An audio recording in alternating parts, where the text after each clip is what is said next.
You have one precious life. How will you make your money work for you?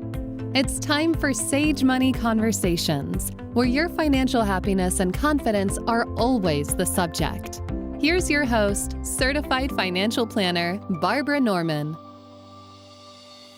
Hello and welcome to Sage Money Conversations. Today we have with us Alan Baskin, who is both an enrolled agent and a CPA with over 40 years of tax experience. What I love most about Alan is his depth of knowledge when it comes to real estate.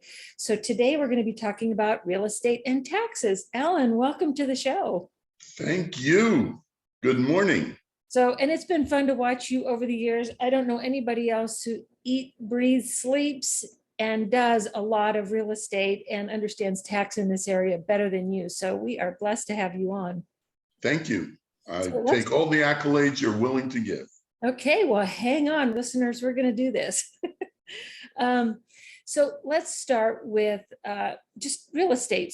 And what I want to do, Alan, today is maybe break this down into 3 different categories, because when we talk about real estate and selling our homes or commercial real estate property, whatever it is, if I'm married versus if I'm single or divorced versus if I'm widowed, the tax code is, I'm not going to say it's fair and equal, but we're all treated differently. So let's dig in. If a husband and a wife have a home, right, and they want to sell it and move to a different property, we have 2 taxes to be concerned about.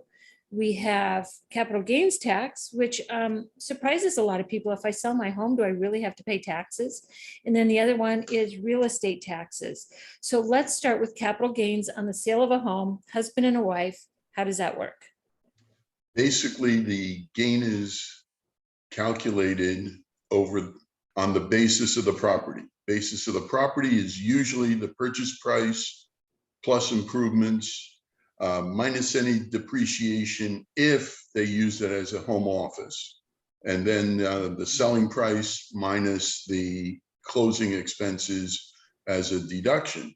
A married couple gets a $500,000 exclusion on the gain if they have that much. Tell our listeners, what is an exclusion? An exclusion means that they can take $500,000 out of the profit being calculated based off of the adjusted basis versus the adjusted selling price, meaning selling price minus the cost of sale. Okay, so if they bought a home for $600,000 15 weeks ago, or years, whatever you want to use, and they sell it for $1.1 million. Because that happens in San Diego. So 16 weeks ago, we did this.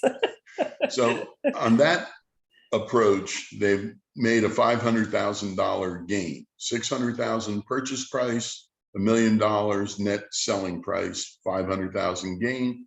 On a joint return, they can exclude $500,000 of profit. Therefore, they have no capital gain. Okay, and it's $250,000 each, because I think that's an important distinction as we head into single. Okay, so let's say that I've owned this house. It's my mom's house. Say my mom bought that house for $30,000 and now it's worth $1.3 million back in the day. So what would happen? I'd say my mom is married because we're working with a married couple. So in that situation, is your dad still alive? Did he pass recently? So let's say it's my mom and dad, they're still married, they're still living, but they want to sell this house and move to assisted living. So what happens now to the tax on that house? The capital gains tax will come in. If they've only got a basis of $30,000, they sell it for over $1 million, they're going to pay capital gains on the amount over $530,000, for argument's sake. That is crazy to me. That's huge. It is huge, and that a senior would have to pay that is hard. Okay, so let's take that. Let's take a little different scenario, and let's say that you have a husband and a wife, and now they want to move to a different property. So they still have the capital gains if that applies after $500,000. Tell us what happens with the property tax. The property tax, assuming they're over age 55, they can carry over the property tax basis to the new property. They can do that up to 3 times each. Wow. Okay, that's So kind of if cool. they've got a low property tax that they're paying on, whether it was 30,000 or as it moved up under Prop 13, and now they bought another property, a replacement property, which they can do up to 2 years before they sell the old house or up to 2 years after they sell the old house. That's under the Prop 19 rules that came out. And initially, quite a few folks weren't aware that they could have sold after the purchase of the new property. And I know initially there was no guidance on that. And then that's been changed in late 2021, I believe. Interesting. So let's again do some math. So if a couple bought a house for $400,000 and now they're buying $1 million house, they bring over $400,000, the taxes on 400,000. They can carry over whatever that assessed value is. If it's still currently $400,000, they can move that to the $1 million house and pay property taxes on the 400,000. That's awesome. And there's no adjustment that says because you bought a bigger house. No. Cool. Okay, so that's husband and wife. You have to be over 55. What if I'm only 50 now and I want to sell my $400,000 house and buy a $1 million house? You're going to pay, well, on capital gains tax, you're going to only be able to exclude 250,000 of the gain over the 400,000. So the difference will be IRS and California taxes. As far as the property tax goes, you get no exclusion on that. So you're going to pay taxes, and that's just unfortunate. Correct. To move to a better house. Wow, that's rough. It could Okay. be, but let's understand you've made a lot of money on the old house, and hopefully you've moved up into a nicer house. You can pay for it. Yes. Okay, so now let's talk about a single or a divorced person. So we know that if you're married, you have a $500,000 exclusion. However, divorced or single, it's only $250,000. Correct. So now it's even more tough. So Ellen, in a lot of situations, I see that, and it's typically the woman who says, I want to keep the house in the divorce.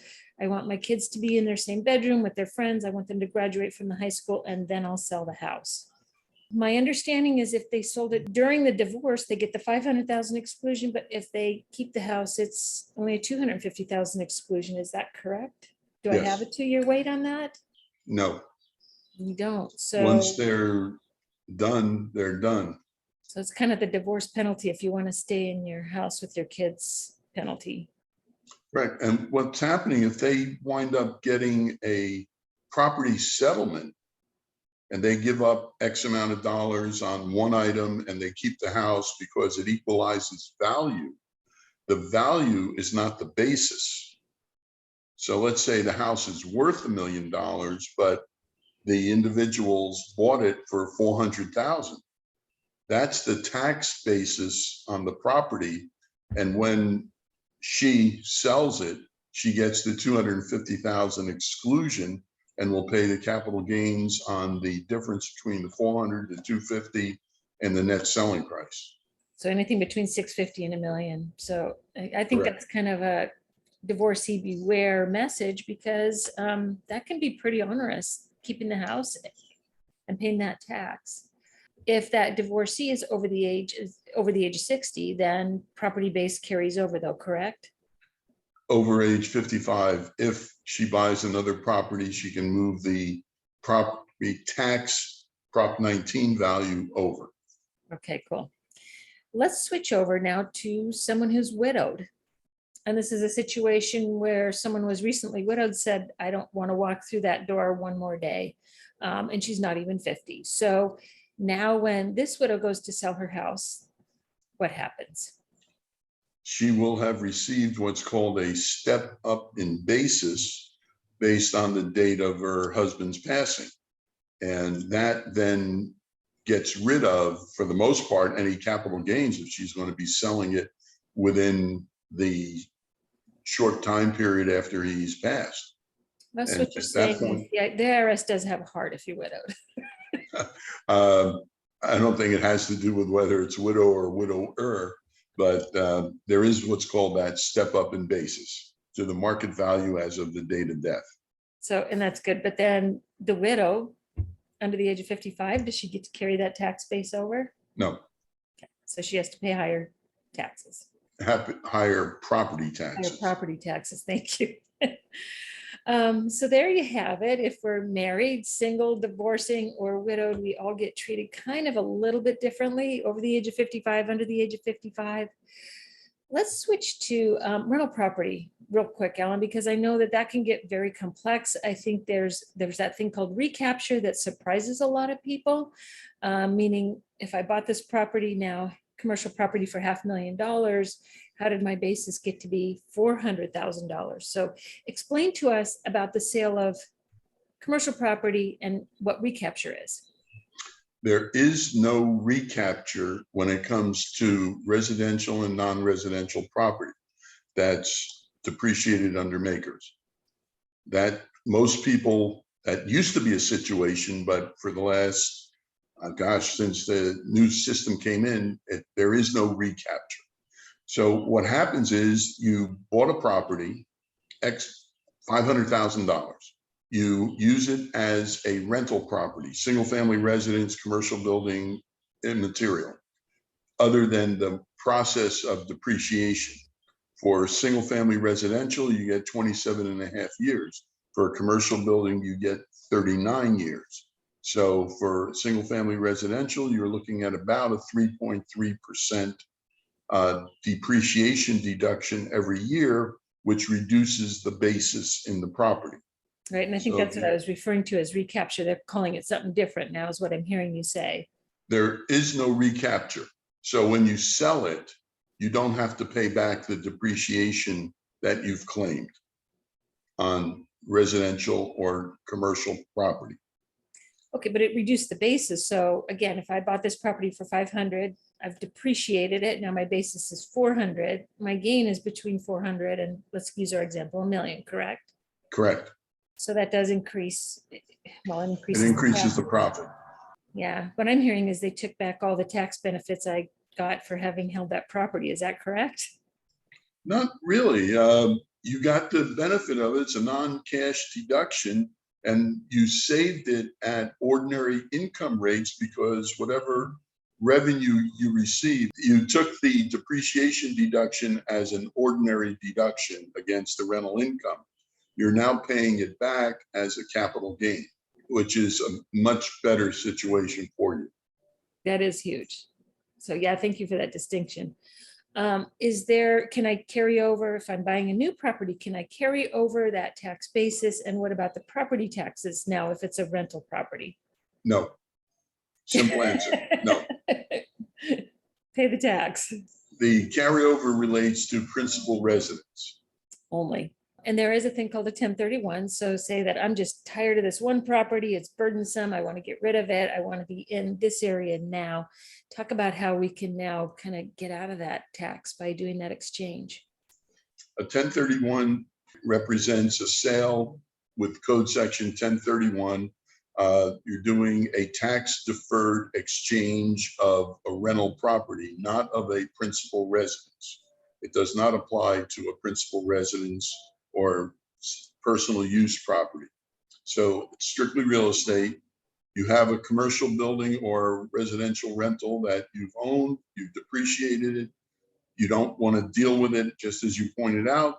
You put it up, it's sold in minutes in San Diego, and you're going to buy another property with all of the proceeds.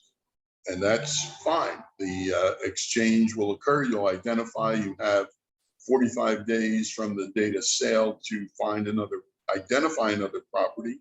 You have 180 days from the date of sale to close on the new property. If you go 182 days, you lose it. Okay, You go so 46 days on the identification, you lose it. 45 days. And I'm thinking about the state of real estate right now and the lack of inventory.